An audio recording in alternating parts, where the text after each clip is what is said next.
ये कुर्सी लेके ना अच्छा नहीं लग रहा है इतना वजन। और मैं अपने लोग मैं अपने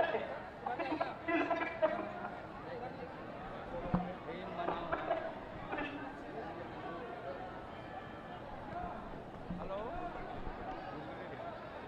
आप ही आया हूँ। हाँ,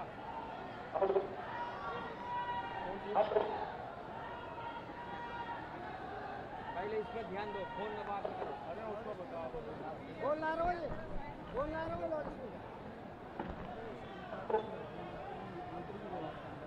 हेलो, उत्तर प्रदेश के यशस्वी मुख्यमंत्री माननीय योगी आदित्यनाथ जी मंच पर आंवला लोकसभा के सांसद प्रत्याशी आदरणीय धर्मेंद्र कश्यप जी, जिलाध्यक्ष आदेश प्रताप सिंह जी, जिला पंचायत अध्यक्ष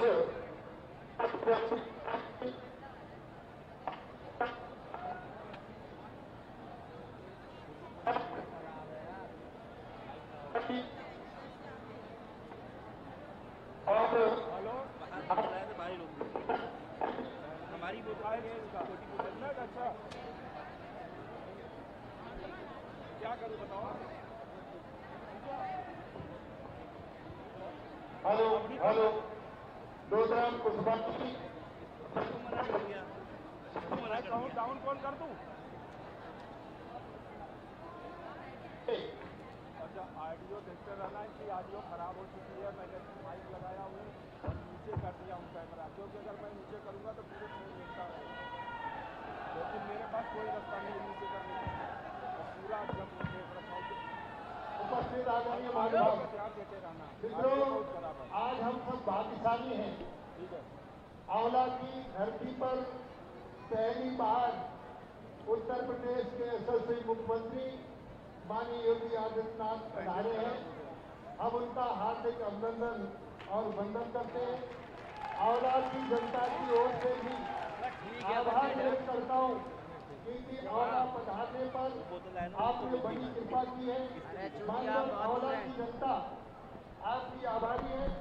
बरेली में, विशेषकर आंवला में आपने 1000 करोड़ रुपए की डेयरी इंडस्ट्री देने का काम किया है और एथोनॉल फैक्ट्री, चीज मिल अलग से दिए। पशुधन और स्वास्थ्य सही रखने के लिए फसलों को एक बहुत बड़ा अस्पताल पौड़ी में किया है। इन सबका काम शुरू हो गया है, जल्दी ही कार्य पूर्ण होंगे।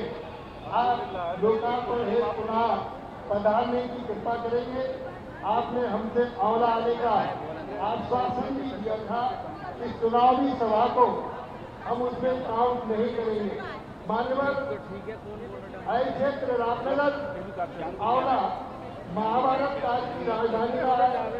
ये पावन भूमि आध्यात्मिक पर्यटन का केंद्र है। आंवला रामगंगा और गंगा के बीच बसा अपना विशेष महत्व रखता है। ये शैवालिक क्षेत्र है और आपसे जुड़ा है। जहाँ जल है वहाँ शिव है, और जहाँ शिव है वहाँ कल्याण है। मानव ऐसे महाभारत काल की पुण्य भूमि और कर्म भूमि पर आपका आगमन एक नव संगति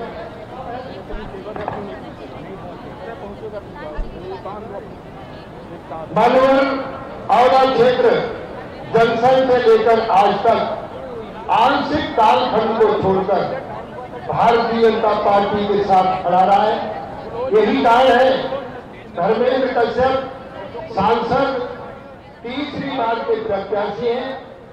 वह आपके आने से आंवला लोकसभा रिकॉर्ड मतों से जीतेंगे, ऐसा जनता का विश्वास है।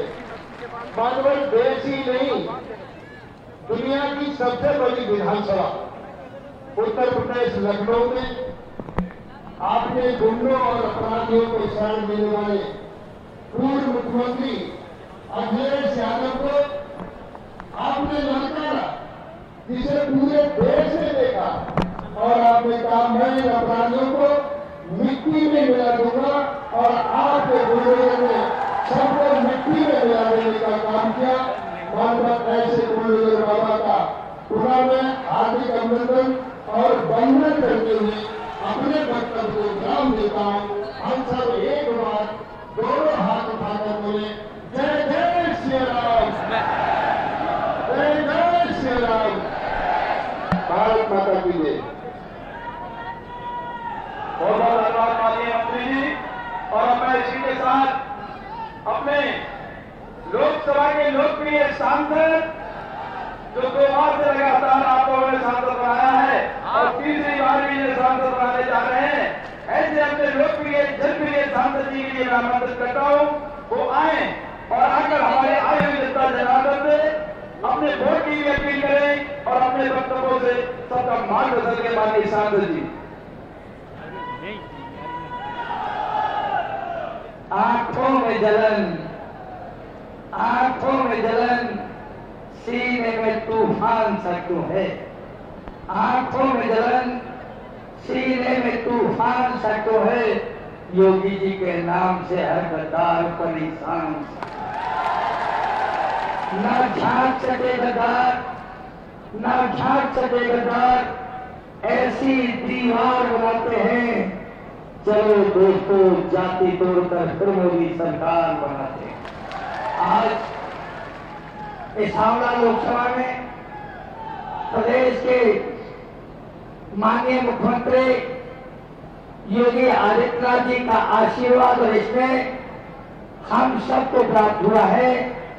मंच पर मंचा से उत्तर प्रदेश सरकार के कैबिनेट मंत्री इस आंवला किसान बड़े भाई आदरणीय धर्मपाल सिंह जी कैबिनेट मंत्री उत्तर प्रदेश सरकार, इस जिले के अध्यक्ष आदरणीय आदेश प्रताप जी, हमारे मुरादाबाद और बरेली से एमएलसी आदरणीय गुरुदेव डॉक्टर जयपाल सिंह व्यस्त जी, एमएलसी हमारे कुंवर महाराज सिंह जी, यहाँ उपस्थित बिथरी चैनपुर से विधायक आदरणीय डॉक्टर राघवेंद्र शर्मा जी, हमारे जिला पंचायत बरेली के अध्यक्ष आदरणीय श्रीमती रसूल पटेल जी, इस लोकसभा के प्रभारी आदरणीय अशोक भारती जी, इस लोकसभा के संयोजक आदरणीय राम प्रताप जी, जिले के प्रभारी आदरणीय बोलराम शास्त्री जी, यहाँ उपस्थित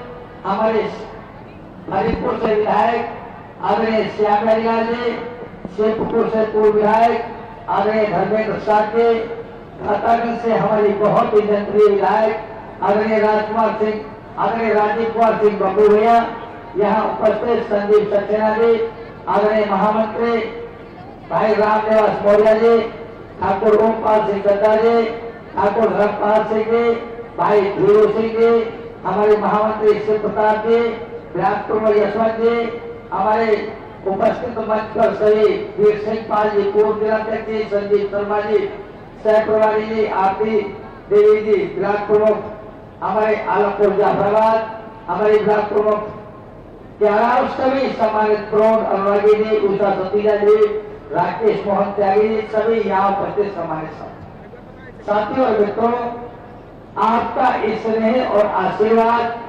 मुझे लगातार मिला है। मैं तीसरी बार आपके चरणों में वंदन और अभिनंदन कर रहा हूं। मैं बड़ी जिम्मेदारी के साथ कह सकता हूं, बड़ी दिलेरी के साथ कह सकता हूं, 2014 से पहले आंवला में कोई फैक्ट्री एक लगी थी और माननीय मुख्यमंत्री जी की कृपा से हमारे दातागंज में आदरणीय राजीव कुमार सिंह बबूरिया के क्षेत्र में एचपीसीएल की बड़ी फैक्ट्री आदरणीय मुख्यमंत्री जी ने देने का काम किया है। मैं आंवला की जनता से उनकी तरफ से उनका वंदन और अभिनंदन करता हूँ।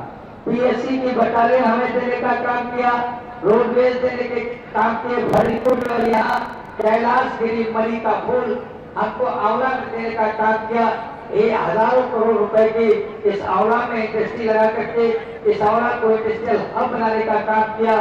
हरिपुर हमारा रोजगार का एक हब बन रहा है। मैं बहुत लंबी चर्चा न करते हुए केवल एक बात जरूर कहना चाहता हूँ। मुझे 10 साल यहाँ आंवला का एमपी बने हुए हो गए, एक नन्हे पैसे का आरोप कोई आंवला की जनता मुझ पर नहीं लगा सकती। ये बात मैं इसलिए कह रहा हूं कि तमाम लोग गलत तरह की बातें करते हैं, लेकिन मैं आपके इसमें और आशीर्वाद से कभी भी कोई ऐसा कृत्य ना मैंने किया है, ना भविष्य में करूंगा। आप लोगों से चाहता हूं कि तीसरी बार जिस तरह से मोदी जी की सरकार बन रही है, नारा 400 पार का है, आप तीसरी बार जब मुझे आशीर्वाद देंगे तो आज जो देश की स्थिति है, जो प्रदेश की स्थिति है, तो मैं लगातार कहता हूं, है विश्व हमारी मुट्ठी में, है विश्व हमारी मुट्ठी में, भविष्य हमारी चाहों पर विश्व गुरु बन जाएगा भारत। चले मोदी की राहों पर। आप 7 तारीख को कमल का बटन दबाकर अपना स्नेह और आशीर्वाद मुझे देने की कृपा करें। यही विनती के साथ मैं अपनी वाणी को विराम देता हूं। आप सबका बहुत बहुत धन्यवाद। अब मैं अपने एमएलसी विधायक कुंवर महाराज सिंह जी से आग्रह करता हूं वो आए और बोल भारत माता की। साथियों, हम सब लोगों का सौभाग्य है कि माननीय योगी आदित्यनाथ जी हम सबके बीच में पधार चुके हैं। मैं उनको आमंत्रित करता हूं 2 लाइनों के साथ में। जब वो उत्तर प्रदेश की राजधानी लखनऊ में होते हैं तो जनता की सेवा में जनता दरबार लगता है और इतने सारे सब काम जो हम सारे काम करते हैं। जैसे भगवान राम के लिए हम लोग कहते हैं कि लोकाभिरामम, तो इस लोकाभिरामम की तरह से जो है अपने ऐसे मुख्यमंत्री जी जो है वो काम करते हैं, पूरे उत्तर प्रदेश की चिंता करते हैं। और जब वो अयोध्या पहुंचते हैं तो जैसे भगवान हनुमान जी भगवान राम की चिंता करते हैं, जैसे उनकी सेवा में लग जाते हैं, ऐसे भगवान राम के अनन्य सेवक उत्तर प्रदेश की जनता के कल्याण में लगे रहने वाले आदरणीय योगी आदित्यनाथ जी हमारे बीच में हैं। और पूरे हिंदुस्तान में जो 2 लाइनें आजकल गूंज रही हैं कि बस केवल बाहर से नहीं अंदर से राम के हैं, बस इसीलिए योगी बंदे कमाल के हैं। ऐसे कमाल के बंदे आदरणीय योगी आदित्यनाथ जी को मैं आमंत्रित करता हूँ, सादर आमंत्रित करता हूँ। बहुत बहुत स्वागत, वंदन है, अभिनंदन है माननीय मुख्यमंत्री जी का। बहुत बहुत भारत माता की, भारत माता की, भारत माता की। वंदे वंदे वंदे। मंच पर उपस्थित भारतीय जनता पार्टी के जिला के अध्यक्ष श्री आदेश प्रताप सिंह जी, उत्तर प्रदेश सरकार में मंत्रिमंडल के मेरे सहयोगी और इस क्षेत्र से लोकप्रिय विधायक श्री धर्मपाल सिंह जी, जिला पंचायत अध्यक्ष श्रीमती रश्मि पटेल जी, लोकप्रिय सांसद और भारतीय जनता पार्टी के आंवला संसदीय क्षेत्र से प्रत्याशी श्री धर्मेंद्र कश्यप जी,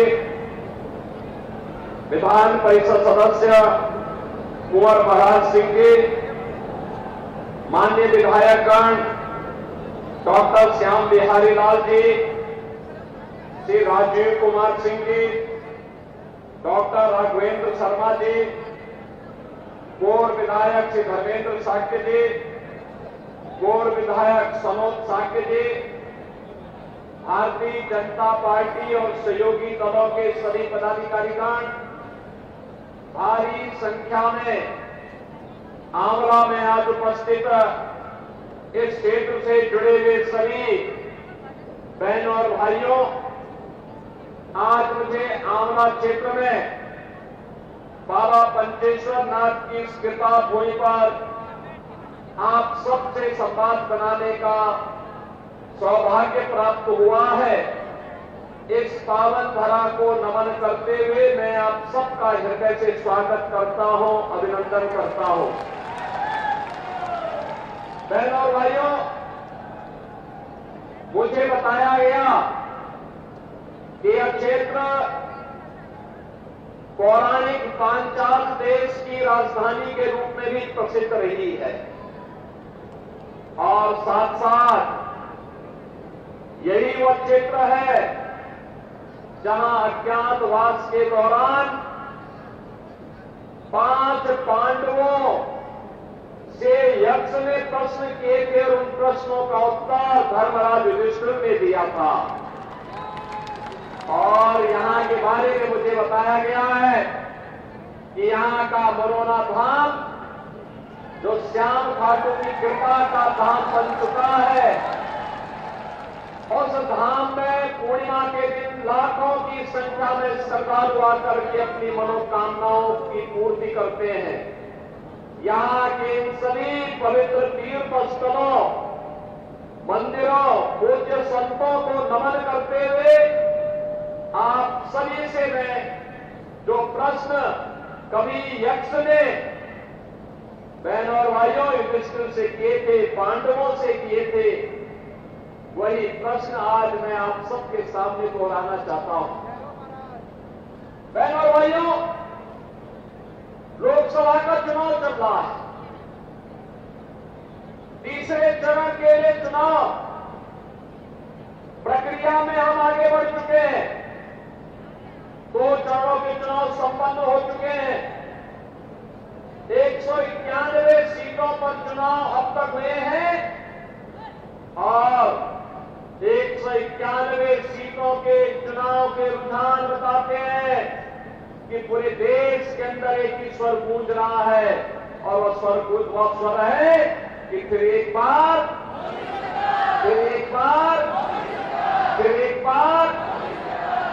मोदी सरकार।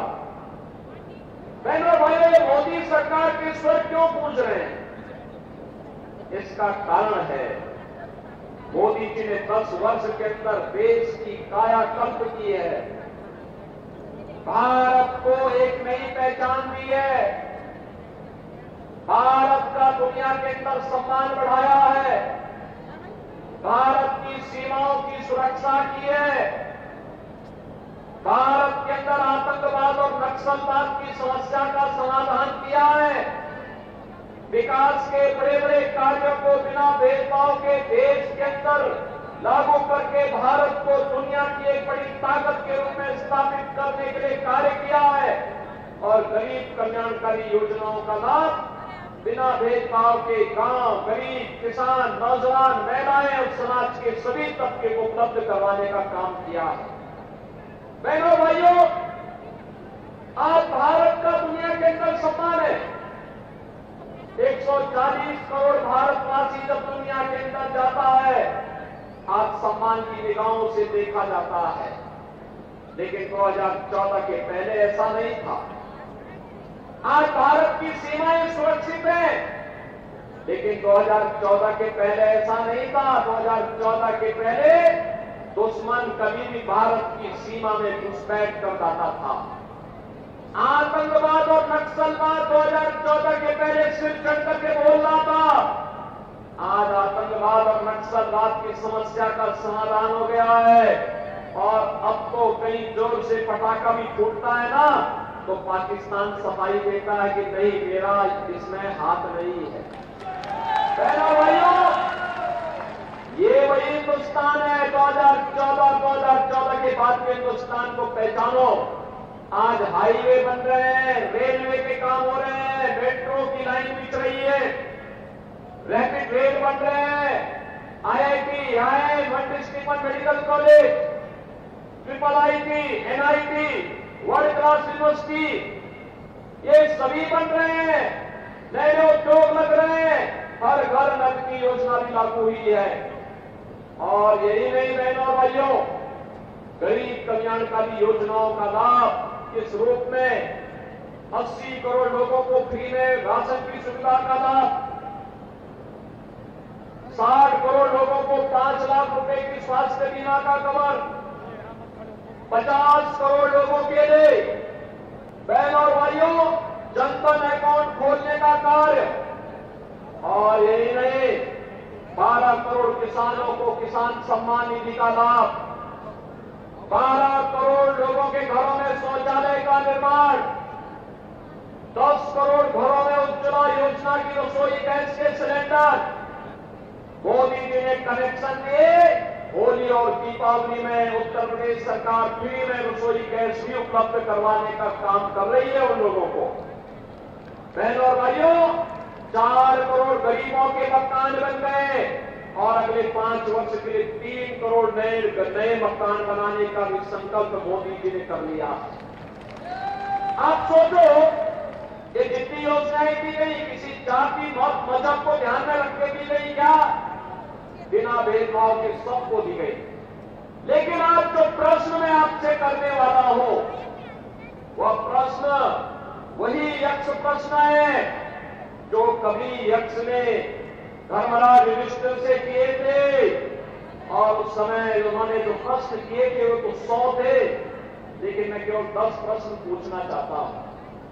और आप पूछिए, ये सपा बसपा कांग्रेस के प्रत्याशियों से प्रश्न पूछिए, ये प्रश्न इसलिए पूछिए और उनसे बोलिए कि कांग्रेस सपा बसपा को देश के अंदर कांग्रेस को लगभग 60 से 65 वर्षों तक शासन करने का अवसर प्राप्त हुआ था।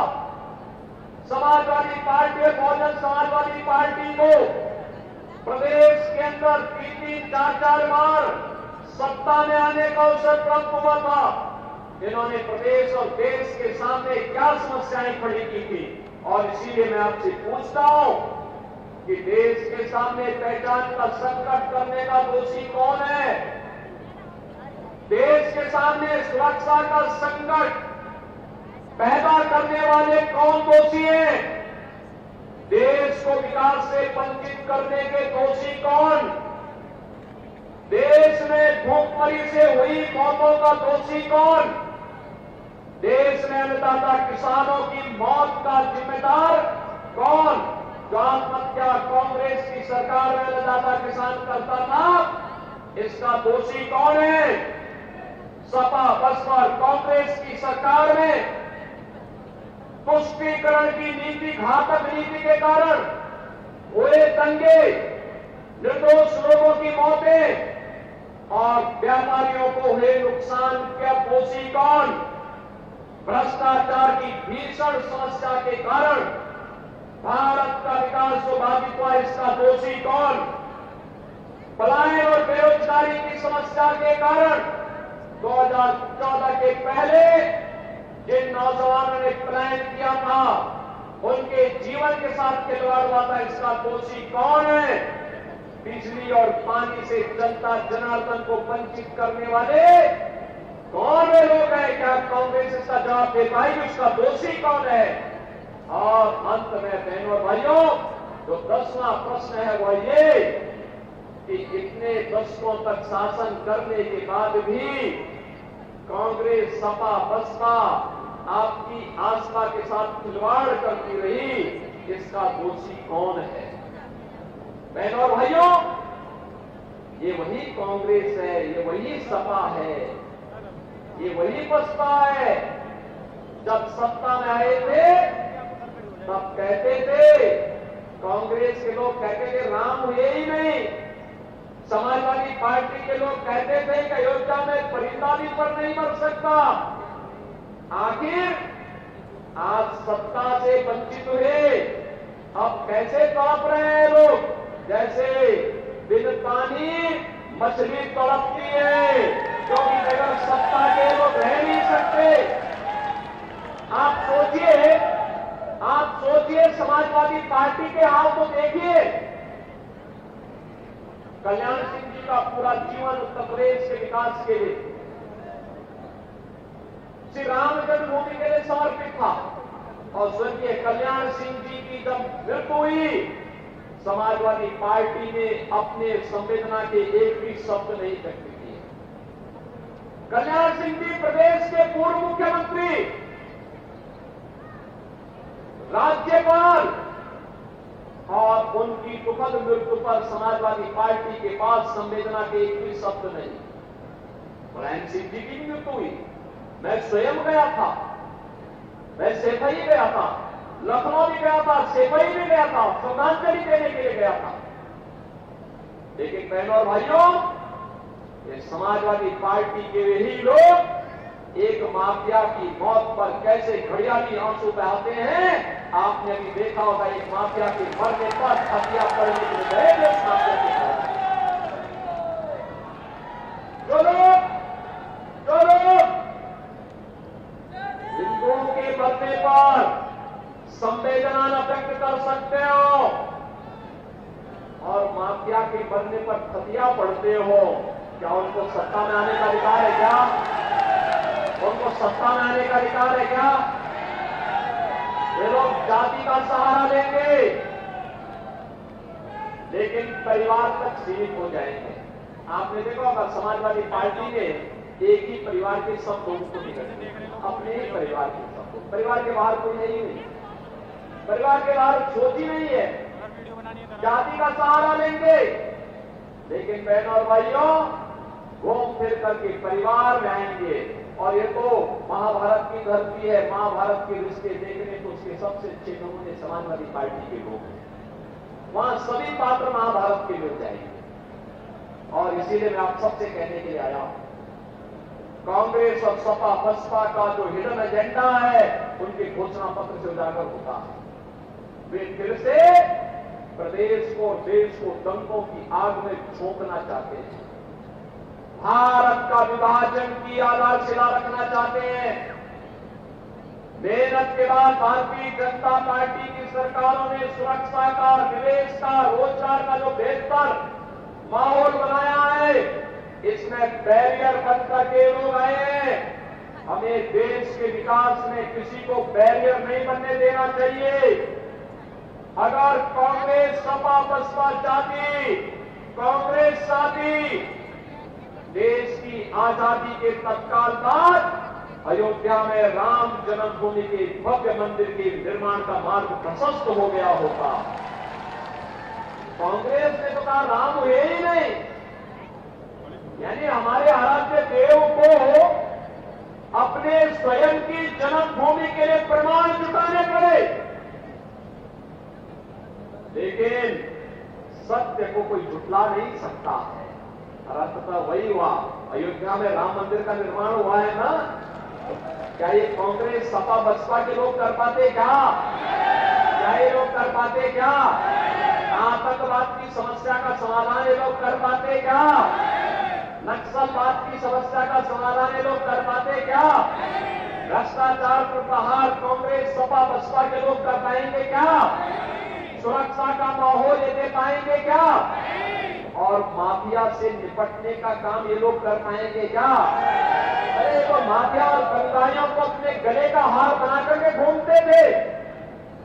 और तो भारतीय जनता पार्टी की सरकार है जो माफिया कल तक सत्ता का सरपरस्त बन करके आम जनता को, व्यापारी को, बेटी को तबाह करता था। आज गले में तख्ती लटका करके घूमे घूमे फिर रहा, कहता साहब जान बदस दो एक बार, बस ठेला लगा करके पेट भर लो। और इन माफिया अपराधियों को ठेला लगाने के लिए मजबूर कर दो। मेहनत कैसे होती है ये करना सिखाओ इनको, नहीं तो ये लोग गरीबों के हाथों पर टकैती डालेंगे, कमजोर लोगों को तबाह करेंगे, व्यापारियों से रंगदारी वसूली करेंगे, नौजवानों के हाथों में तमचा लहराने का काम करेंगे। हमें नौजवानों के हाथों में तमचा नहीं, हमें उसके हाथ में टैबलेट देना है, टैबलेट, जिससे वह एक स्मार्ट यूथ के रूप में देश के विकास में और मोदी जी के विजन के अनुरूप विकसित भारत के निर्माण में अपना योगदान कर सके। हमें व्यापारी से रंगदारी वसूली करने वाले लोग नहीं चाहिए, व्यापारी को स्वनिधि देने वाली सरकार चाहिए, स्वनिधि का तोहफा देने वाली सरकार चाहिए। हमें गरीब और कमजोरों की लैंड पर कब्जा करने वाले माफिया नहीं चाहिए, हमें तो उन्हें स्वामित्व योजना में मालिकाना अधिकार देने वाली सरकार चाहिए और ये काम केवल भाजपा कर सकती है। और इसीलिए मैं आया हूं कि जाति के सौदागर परिवार जाति के नाम पर आएंगे, परिवार का पेट भरेंगे और बाद में जनता की अमानत पर, उनकी इज्जत पर भी हाथ डालने का काम करेंगे। इन लोगों को दोबारा सत्ता में आने का कोई अधिकार नहीं। और बहनों और भाइयों, कांग्रेस का मैनिफेस्टो, इंडी गठबंधन का, कांग्रेस सपा का जो मैनिफेस्टो है, ये तो एक खतरनाक बात को ध्यान आकर्षित करता है। ये कहते हैं अपने मैनिफेस्टो में, जो बाबा साहब भीमराव अम्बेडकर ने कहा था, संविधान बनाते समय उन्होंने कहा धर्म के आधार पर आरक्षण नहीं हो सकता, आरक्षण का लाभ अनुसूचित जाति जनजाति के लोगों को ही मिलेगा। और मंडल कमीशन की रिपोर्ट के बाद आपकी पिछड़ी जाति के लोगों को इसका लाभ मिलेगा। लेकिन कांग्रेस और सपा गठबंधन क्या कहती है? ये कहती है कि हम लोग ऐसी व्यवस्था करेंगे कि पिछड़ी जाति और अनुसूचित जाति के आरक्षण में से कुछ हिस्सा काट करके ये मुस्लिम को देने का कुछ प्रयास करने जा रहे हैं। क्या आप इसको सफल होने देंगे? क्या हिंदुओं के हक में डकैती डालने की छोड़ देंगे? क्या इन्होंने पहले देश को बांटा, आज ये देश को 1947 में विभाजन करने के बाद आज इनकी दृष्टि आपकी संपत्ति पर आ गई। अब ये कहते हैं हर भारतीय की संपत्ति का सर्वे करवाएंगे, सर्वे करा करके फिर ये कहेंगे कि इस पे एक विरासत टैक्स लगेगा। और विरासत टैक्स के आधार पर क्या कहेंगे कि आपके बाप दादों की जो संपत्ति होगी, घर होगा, खेत होगा, खलिहान होगा, फिर उसमें कहेंगे कि इसमें से आधा संपत्ति में विरासत टैक्स में सरकार ले रही है और समाजवादी पार्टी और कांग्रेस के गुंडे उस संपत्ति पर कब्जा कर जाएंगे। क्या आप इसको स्वीकार करेंगे? क्या इसकी मंशा स्वीकार होने देंगे? क्या? और इसीलिए बहनों और भाइयों, मैं आप सबके बीच में आया हूं आपसे अपील करने के लिए। मोदी जी ने देश को एक विजन किया है, विकास का, सुरक्षा का, समृद्धि का और नए भारत का। आज दुनिया में सम्मान बढ़ा है, सुरक्षा का बेहतर माहौल हुआ है। आज भारत को दुनिया में कहीं भी जाकर सम्मान मिलता है। नौजवान आज एक सही राह पर आगे बढ़ रहा है। भारत को विकसित भारत के सपने को साकार करना है और विकसित भारत के इसी सपने को साकार करने के लिए आज मैं आपके पास आया हूं आंवला में। धर्मपाल जी ने कई बार प्रयास किया कि मैं यहां आऊं। पिछले विधानसभा चुनाव में मैंने कई बार प्रयास किया था, कार्यक्रम नहीं बन पाया था। आज बहनों और भाइयों, मुझे यहां आने का अवसर प्राप्त हुआ है और इसीलिए मैं आप सबका आह्वान करूंगा, हम लोग किसी के बहकावे में ना आए। जो देश के लिए है हम उसके साथ में, जो देश के साथ में हम उसके साथ में, क्योंकि जीवन हमारा है, सुरक्षा भी आपकी है, देश भी आपका है। तो जब देश आपका, सुरक्षा आपकी, वोट आपका, तो सरकार भी तो आप ही की होनी चाहिए कि नहीं होनी चाहिए? और इसीलिए मैं आया आपसे कहने के लिए, या केवल और केवल भारतीय जनता पार्टी इसकी सुरक्षा की गारंटी दे सकती है। प्रधानमंत्री मोदी जी ने विकसित भारत और आत्मनिर्भर भारत की बात की है, वह केवल भारतीय जनता पार्टी कर सकती है। लेकिन बहनों और भाइयों, इसके लिए आपको अपने स्तर पर भी कुछ सहयोग करना पड़ेगा। मुझे एक बात बताओ, क्या देश से बढ़कर के कोई है? क्या देश से बढ़कर के हमारा स्वयं का स्वार्थ हो सकता है? क्या? अरे देश का हित होगा तो हमारा भी हित हो जाएगा उसी में। और इसीलिए चुनाव के दिन सबसे पहला काम मतदान, पहला काम मतदान, और दूसरा कार्य ये देख करके कि देश के हित में, देश के विकास के हित में, देश की सुरक्षा के हित में, भारत की सनातन आस्था का सम्मान करने वाली सरकार चाहिए और वह केवल और केवल भारतीय जनता पार्टी होगी। और इसी के लिए मैं आपके पास आया हूं। बहनों और भाइयों, इस क्षेत्र का यानी आंवला क्षेत्र से तो मुझे कई बार मेरे साथ में हम लोग साथ साथ काम किए, स्वर्गीय राजवीर सिंह जी, कई बार हम लोग संसद में साथ साथ थे। मुझे गोरखपुर से 5 बार सांसद बनने का अवसर प्राप्त हुआ था, और इसमें स्वर्गीय राजवीर सिंह जी हमारे साथ, हम लोग 7 सांसद, आज वे हमारे बीच में, उनका पुत्र यहां मंच पर भारतीय जनता पार्टी के लिए कार्य कर रहा है। वो सर्वनाथ सिंह जी भी थे, लेकिन हो सकता है कि कुछ विचलन हो, लेकिन देर आए दुरुस्त आए। अवश्य उनका आशीर्वाद भी भारतीय जनता पार्टी के प्रत्याशी को प्राप्त होगा, देर से देर जरूर प्राप्त होगा। और मैं चाहूंगा कि कहीं भी भटकाव नहीं होना चाहिए। हम राष्ट्रवादी मिशन के साथ जुड़े हैं, राष्ट्रवादी मिशन के साथ हमें आगे बढ़ना है, और इसीलिए मैं आप सबसे अपील करूंगा कि हमें भारत के हित के लिए मोदी जी को तीसरा कार्यकाल देना है, क्योंकि मोदी जी के तीसरे कार्यकाल में पहले 3 वर्ष में ही भारत दुनिया की तीसरी बड़ी अर्थव्यवस्था बन जाएगा, और वह हर भारत के लिए गौरव की बात होगी। आप चाहते हैं ना कि भारत दुनिया की एक ताकत बने?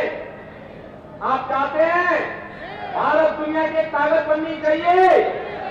यह काम केवल भाजपा कर पाएगी, और इसके लिए आंवला संसदीय क्षेत्र के मतदाताओं से मैं अपील करूंगा, मेरी अपील होगी, आप सबको मोदी जी का और योगी जी का प्रतिनिधि बनकर के घर घर जाना होगा। जाएंगे, घर घर जाएंगे, लोगों से अपील करेंगे, और स्वयं भी धर्मेंद्र कश्यप बनना पड़ेगा। बनेंगे?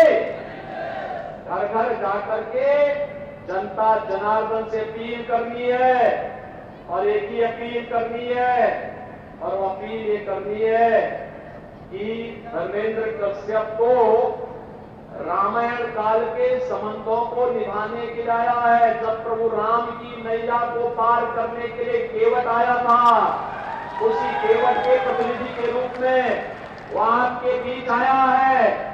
इस क्षेत्र के विकास को एक नई ऊंचाई तक पहुंचाने का काम करेगा। क्या इस संदेश को लेकर के जाएंगे? और इसके लिए कमल फूल पर आपको भारी बहुमत से धर्मेंद्र कश्यप को विजयी बनाने के लिए कार्य करना है। करेंगे आप सभी लोग कार्य? लोगों से करवाएंगे भारी बहुमत से? तो मेरे साथ बोलेंगे, भारत माता की, भारत माता की, भारत माता की।